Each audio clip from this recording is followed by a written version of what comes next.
টাইমত first on big breaking news আমি ল'বলৈ চেষ্টা কৰিছোঁ। এই মুহূৰ্তত পুনৰবাৰ ৰাইজৰ কাষত দেখিবলৈ পোৱা গ'ল বদৰুদ্দিন আজমলক। পুনৰবাৰ ৰাইজৰ কাষত থিয় হোৱা দেখিবলৈ পোৱা গৈছে বদৰুদ্দিন আজমলক। এক বিশেষ সম্বৰ্ধনা অনুষ্ঠানত বানপীড়িত লোকৰ কাৰণে 4.5 লাখ টকা সাহায্য উঠোৱা দেখিবলৈ পোৱা গৈছে আৰু পুনৰবাৰ যেন ৰাইজৰ কাৰণে ৰাইজৰ কাষত থিয় হোৱা দেখিবলৈ পোৱা গৈছে এইগৰাকী ব্যক্তিক। আৰু ইয়াৰ পূৰ্বেও বানাক্ৰান্ত লোকৰ কাষত উপস্থিত হৈ বিভিন্ন পদক্ষেপ গ্ৰহণ কৰা দেখিবলৈ পোৱা গৈছে। উজনি বানাক্ৰান্ত লোকৰ কাৰণে বিভিন্ন সাহায্য প্ৰদান কৰা দেখিবলৈ পোৱা গৈছিলে বদৰুদ্দিন আজমলক। আৰু তাৰ পাছত পুনৰবাৰ এইবাৰ দেখুৱাই দিলে বদৰুদ্দিন আজমলে নিজৰ যি মানৱীয়তা, সেই মানৱীয়তা পুনৰবাৰ বদৰুদ্দিন আজমলে প্ৰকাশ কৰা দেখিবলৈ পোৱা গৈছে। ফুল পেডৰ মাধ্যমত জনাবলৈ চেষ্টা কৰিছো সমগ্ৰ খবৰ। বদৰুদ্দিন আজমলৰ বিশেষ পদক্ষেপ, পুনৰবাৰ ৰাইজৰ মাজত বদৰুদ্দিন আজমল মানৱীয়তা প্ৰদৰ্শন কৰা দেখিবলৈ পোৱা গ'ল বদৰুদ্দিন আজমলক। শিক্ষা আৰু মানৱতাৰ উজ্জ্বল নিদৰ্শন বদৰুদ্দিন আজমল। নৃত্যত সফল শিক্ষাৰ্থীক সম্বৰ্ধনা অনুষ্ঠান সৃষ্টিত আৱেগিক পৰিৱেশৰ সম্বৰ্ধনা অনুষ্ঠানত বানপীড়িতৰ বাবে সংগ্ৰহ 4.5 লাখ টকা। যিকোনো সংকটত ৰাইজৰ কাষত থিয় দিয়া দেখিবলৈ পোৱা যায় বদৰুদ্দিন আজমলক।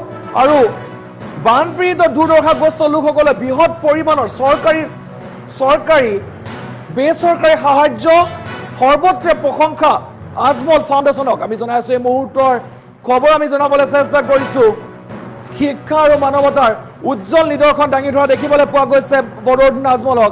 আৰু যিহেতুকে ইয়াৰ পূৰ্বেও যি বানাক্ৰান্ত লোক, সেই বানাক্ৰান্ত লোকক সহায় কৰা দেখিবলৈ পোৱা গৈছিল। উজনি অসমত গৈ বানাক্ৰান্ত লোকসকলৰ মাজত থিয় হোৱা দেখিবলৈ পোৱা গৈছিলে। তাৰ পাছত পুনৰবাৰ এইবাৰ আন এক নিদৰ্শন দাঙি ধৰিছে এইগৰাকী বদৰুদ্দিন আজমলে। আৰু শিক্ষাৰ্থীক সম্বৰ্ধনা অনুষ্ঠানতে বানপীড়িতৰ বাবে সংগ্ৰহ হৈছে 4.5 লাখ টকা। এই 4.5 লাখ টকা তেখেতে বান বিধ্বস্ত অঞ্চলসমূহলৈ প্ৰেৰণ কৰিব বুলি জনাইছে। আৰু যিহেতুকে কালিৰ দিনটোত যি নৃত্যত সফল শিক্ষাৰ্থীসকলকে সম্বৰ্ধনা অনুষ্ঠান আয়োজন কৰা হৈছিল, সেই সম্বৰ্ধনা অনুষ্ঠানতে বদৰুদ্দিন আজমলে বিশেষ পদক্ষেপ গ্ৰহণ কৰা দেখিবলৈ পোৱা গৈছে।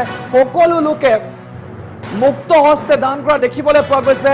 আৰু যিহেতুকে বৰ্তমান উজনি অসমৰ যি বান পৰিস্থিতি, সেই বান পৰিস্থিতিৰ সৈতে মোকাবিলা কৰি থকা দেখিবলৈ পোৱা গৈছে উজনি অসমৰ ৰাইজক। আৰু সেইসকল লোকৰ কাৰণে পুনৰবাৰ এক নিদৰ্শন হৈ পৰা দেখিবলৈ পোৱা গৈছে বদৰুদ্দিন আজমল। আৰু বদৰুদ্দিন আজমলৰ বিশেষ পদক্ষেপক সকলোৱে প্ৰশংসা কৰা দেখিবলৈ পোৱা গৈছে। আমি দৃশ্যাংশ আপোনালোকক দেখুৱাই আছো কিদৰে বদৰুদ্দিন আজমলে এইসকল লোকক কাৰণে সহায় আগবঢ়োৱা দেখিবলৈ পোৱা গৈছে। প্ৰতিগৰাকী লোকৰ কাৰণে সহায় আগবঢ়োৱা দেখিবলৈ পোৱা গৈছে। আৰু বানাক্ৰান্ত লোকসকলৰ কাৰণে ইয়াৰ পূৰ্বে বানাক্ৰান্ত লোকসকলৰ কাষত থিয় হোৱা দেখিবলৈ পোৱা যায়। বিভিন্ন সময়ত বিপদৰ সময়ত থিয় হোৱা দেখিবলৈ পোৱা যায়। আৰু এইবাৰ পুনৰ এক নিদৰ্শন দাঙি ধৰা দেখিবলৈ পোৱা গৈছে। আৰু বানাক্ৰান্ত লোকসকলৰ কাৰণে প্ৰায় 2.5 লাখকৈ টকা এক সম্বৰ্ধনা অনুষ্ঠান আয়োজন কৰা হৈছিল। এই সম্বৰ্ধনা অনুষ্ঠানতে প্ৰায় 2.5 লাখকৈ টকা সাহায্য ক্ষমা কৰিব প্ৰায় 4.5 লাখকৈ টকা সাহায্য উঠা দেখিবলৈ পোৱা গ'ল। আৰু এই সম্পূৰ্ণ সাহায্য বৰ্তমান বানাক্ৰান্ত লোকসকলৰ মাজত আগবঢ়াই দিব। আৰু যিহেতুকে ইয়াৰ পূৰ্বেও বদৰুদ্দিন আজমলে বিভিন্ন সময়ত আজমল ফাউণ্ডেশ্যনৰ তৰফৰ পৰা এই বানাক্ৰান্ত লোকসকলৰ কাৰণে পদক্ষেপ গ্ৰহণ কৰিছিলে, বানাক্ৰান্ত লোকসকলক সহায় কৰা দেখিবলৈ পোৱা গৈছিল। আৰু পুনৰবাৰ এবাৰ এই বানত ক্ষতিগ্ৰস্ত হোৱা লোকসকলৰ কাৰণে এই সমস্ত যি ধন কালিৰ দিনটোত যি অনুষ্ঠান আছিলে, যি আজমল ফাউণ্ডেশ্যনৰ যি অনুষ্ঠান আছিলে, সেই অনুষ্ঠানৰ মাজত সেই লোকসকলে তাত যিসকল লোক উপস্থিত আছিলে সকলো লোকে বানাক্ৰান্ত লোকসকলৰ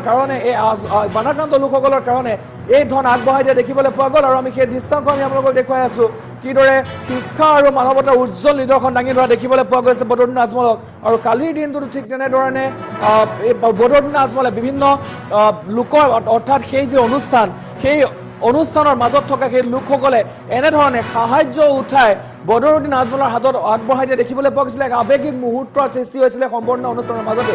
আমি সেই দৃশ্যাংশ আপোনালোকক দেখুৱাই আছো। শিক্ষা আৰু মানৱতাৰ উজ্জ্বল নিদৰ্শন দাঙি ধৰা দেখিবলৈ পোৱা গৈছে। বিপদৰ সময়ত ৰাইজৰ কাষত পুনৰবাৰ বদৰুদ্দিন আজমলক দেখিবলৈ পোৱা গৈছে। বদৰুদ্দিন আজমলৰ বিশেষ পদক্ষেপ, শিক্ষাৰ্থীক সম্বৰ্ধনা অনুষ্ঠানতে বানপীড়িতৰ বাবে সংগ্ৰহ হ'ল 4.5 লাখ টকা, অৰ্থাৎ এক সম্বৰ্ধনা অনুষ্ঠান।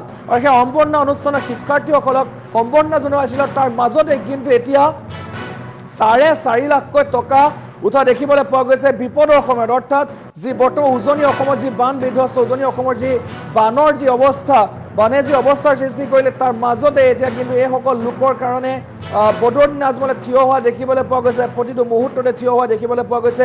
আৰু ইয়াৰ পূৰ্বেও বন্যাত্য লোকসকলৰ মাজত গৈ বিভিন্ন সময়ত বিভিন্ন ধৰণৰ অৰিহণা আগবঢ়া দেখিবলৈ পোৱা গৈছিলে, সাহায্য আগবঢ়া দেখিবলৈ পোৱা গৈছিল। আৰু পুনৰবাৰ এই নিদৰ্শন দাঙি ধৰা দেখিবলৈ পোৱা গৈছে। আমি দেখুৱাই আছোঁ সেই দৃশ্যাংশ, আমি দেখুৱাই আছোঁ আপোনালোকক কি ধৰণে কালিৰ দিনটোত এই আজমল ফাউণ্ডেশ্যনৰ সেই অনুষ্ঠানত কি ধৰণে সেইসকল লোকে তাত উপস্থিত থকা প্ৰতিগৰাকী লোকে উপস্থিত হৈ তাত বিভিন্ন ধৰণৰ যেনেকৈ পাৰে তেনেকৈ সাহায্য আগবঢ়া দেখিবলৈ পোৱা গৈছে। যোনে যি পাৰিছে তাকেই আগবঢ়া দেখিব, কোনোবাই যি 10 টকা দিছে, কোনোবাই 1000 টকা দিছে, কোনোবাই 2000 টকা দিছে, এনেকৈ আগবঢ়া দেখিবলৈ পোৱা গৈছে। আৰু তাৰ মাজতে আজমল ফাউণ্ডেশ্যনৰ পৰা বদৰুদ্দিন আজমলৰ এই যি পদক্ষেপ সকলে শলাগ লোৱা দেখিবলৈ পোৱা গৈছে। আৰু সেই অনুষ্ঠানৰ মাজতে প্ৰায় 4.5 লাখ টকা উঠা দেখিবলৈ পোৱা গৈছে, সাহায্য উঠা দেখিবলৈ পোৱা গৈছে। যিহেতুকে কালি যি সম্বৰ্ধনা অনুষ্ঠান আগবঢ়োৱা হৈছিলে, নীট পৰীক্ষাত যিসকল শিক্ষাৰ্থীয়ে ভাল প্ৰদৰ্শন কৰিছিলে বা নীট পৰীক্ষাত যিসকল শিক্ষাৰ্থীয়ে ভাল প্ৰদৰ্শন কৰিছিলে সেইসকলক সম্বৰ্ধনা জনোৱা হৈছিলে আজমল ফাউণ্ডেশ্যনৰ তৰফৰ পৰা। আৰু সেইসকলৰ সেই অনুষ্ঠানৰ মাজতে 4.5 লাখকৈ টকা বানাক্ৰান্তৰ লোকসকলৰ কাৰণে আগবঢ়োৱা দেখিবলৈ পোৱা গৈছে। আমি সেই দৃশ্যাংশ আমি আপোনালোকক দেখুৱাই আছোঁ। কিন্তু বানাক্ৰান্ত লোকসকলৰ কাৰণে 4.5 লাখ টকা সাহায্য হিচাপে উঠোৱা দেখিবলৈ পোৱা গৈছে, সাহায্য হিচাপে উঠা কাৰণ তাত কোনো ধৰণৰ তেনেধৰণৰ সাহায্য উঠোৱা হোৱা নাছিলে। কিন্তু তাত যিসকল লোক উপস্থিত আছিলে সকলো লোকে ওলাই আহি নিজে নিজৰ যি ধন কেনেধৰণে আগবঢ়াইছিলে আৰু আজমল ফাউণ্ডেশ্যনলৈ আগবঢ়াইছিলে।